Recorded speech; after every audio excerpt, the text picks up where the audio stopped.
New videos every day. OBs can be profit-driven from different companies.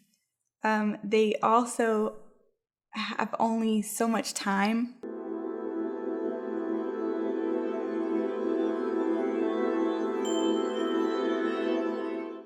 Thank you for tuning in to Alternative Health. I'm your host, Karina Rachel. Today we're discussing natural childbirth and the different choices that we have surrounding the birth of our children. Today my guest is Bethany. She's the founder of A Breathtaking Beginning. Thank you so much for joining me, Bethany. Thank you for having me. So you have experienced both a hospital birth and a natural childbirth. Can you maybe just start by outlining maybe some of the differences between those two experiences? Sure. I can kind of tell you my experience. With my first son, I had a hospital birth. So I was induced, and I ended up with an epidural, and I was in a hospital setting with an OB and lots of different nurses. For my second son, I had a home birth. It was a water birth, so I had my son in the water in our living room. And there was midwives and my family around me instead of different people consistently changing throughout the room. So that sort of thing. So definitely a bit more intimate when it's in your own home. Right. Less complete strangers who are doctors and more people that you already had a relationship with. People that I had a very good relationship with and had built that relationship with and wanted them to be there. Right. So what are some other differences between the hospital birth? What was it that made you decide to maybe try a different route with your second pregnancy? Well, when I had my son in the hospital, it was a great experience. I wouldn't change it for the world. But it didn't feel intimate enough for me. I didn't feel that connection with my son. I don't know if it was the drugs that were involved, the epidural and the Pitocin and everything, or if it was the fact that there were so many people in the room when I was giving birth to my son. So there were people holding my body parts and trying to tell me what to do, and it felt weird and off to me. And not long after I had him, or I guess when I became pregnant with my second, I found the movie called The Business of Being Born. And that movie changed everything. I changed my care provider from an OB to a midwife and started learning about home births and that sort of care that's involved. So I'm not familiar with the film you mentioned. Can you maybe talk a little bit about what that film talks about? And so The Business of Being Born is supposed to be one of the most neutral movies about home birth versus hospital birth and kind of what the difference is and the difference in care and that sort of thing. It changes your mind about a lot of things because it shows you both sides. So yeah. So The Business of Being Born, it sounds like maybe that's exposing that there's some profit motives in mainstream childbirthing, or?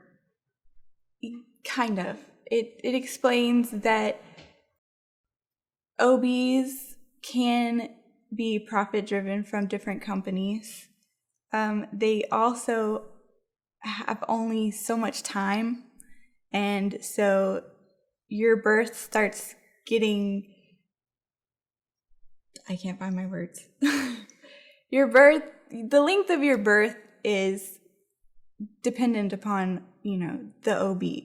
And if your OB is at work, then you may not even get to see, he may not even be delivering your baby.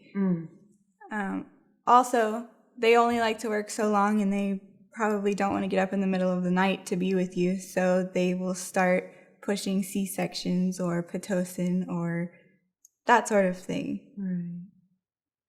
So just in general, there's, and I think that's maybe a good title, The Business of Being Born. Like literally this is a business. There's certain hours of operation. There's only certain hours that they're going to be able to dedicate to you as their patient.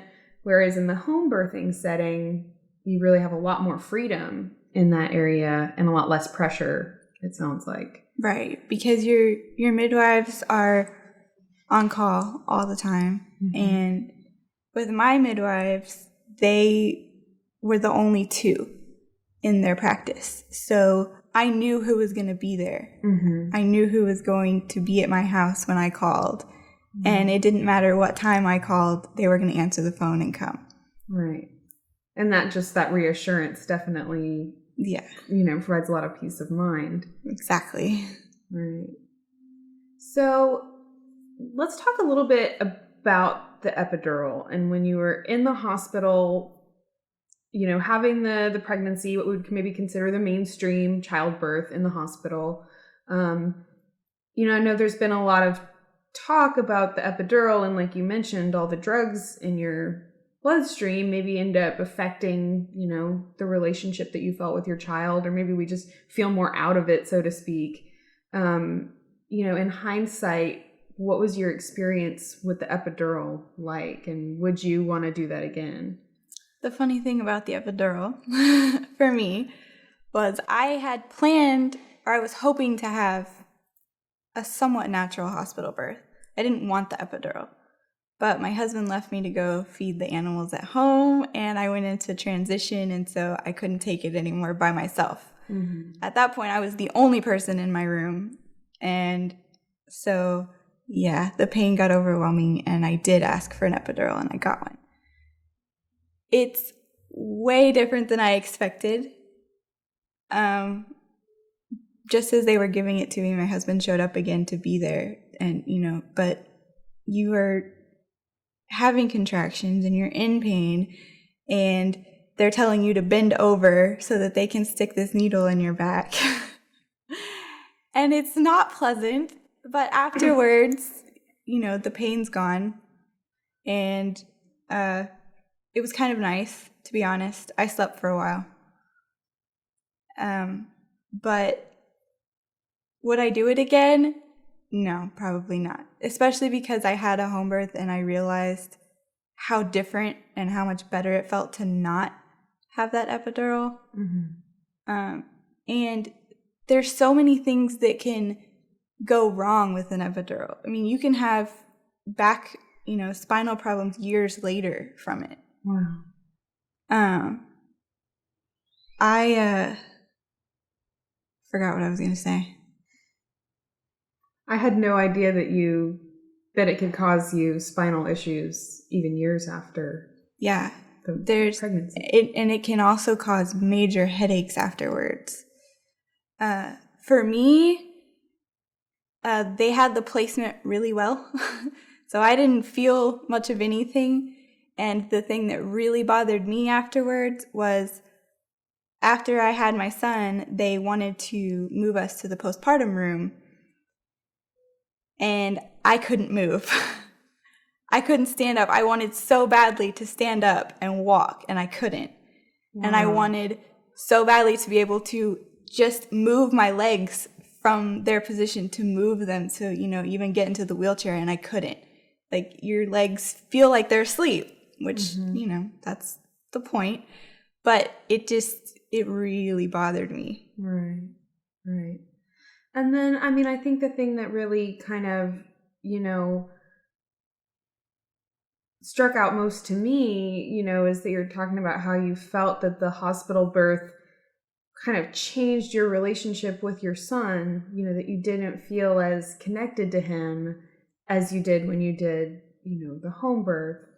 I don't know, do you want to talk a little bit more about that, or? Yeah, some of that, I think if you watch The Business of Being Born, you'll understand, like, they go way in depth about some of the different drugs that are used in a hospital and how they can affect your relationship. And it's all about the hormones, because When you go into labor naturally, your body produces oxytocin, which sends you into labor. But Pitocin is what they use to induce labor, and so it's a fake form of oxytocin. And because it's not the real thing, it can affect your hormones. And they have proved that that can affect your relationship because it's not your actual hormones. It's setting off a whole different course than what your body had planned. I think it had something to do with that because I was induced and I had Pitocin and I had the epidural and I had all of that. But I also think it had to do with the fact that I had my son and they laid him on me, but maybe 2 minutes later, he was gone again. So, they're taking care of him and bathing him, and then everyone wants to hold him and pass him around the room and check him and everything, which is understandable. But at the same time, I had a home birth and my baby never left my side. So it's possible for them to check on the baby and do all of that stuff while, you're still holding him. Right. And that was I think that created a disconnect too. So I'm looking forward to doing several more interviews with you, and we can maybe delve into a couple of these aspects a little bit more. Before we go, is there a website? Like, do you have a website for your business, or is there any way that people can contact you if people would like to learn more? Sure. My website is www.abreathtakingbeginning.com. I also have a Facebook page. Okay. Excellent. Well, again, yes, I look forward to doing a lot more interviews with you. I want to thank you so much for joining me today. Thank you. And Stella for joining us too. Thank you so much for watching. I do hope that you enjoyed this video. Please leave us your comments below. Have you had a natural birth, or is there some experience from your hospital birth that you would like to share with us? We definitely look forward to your feedback and look forward to seeing you again next time. Thank you so much for watching.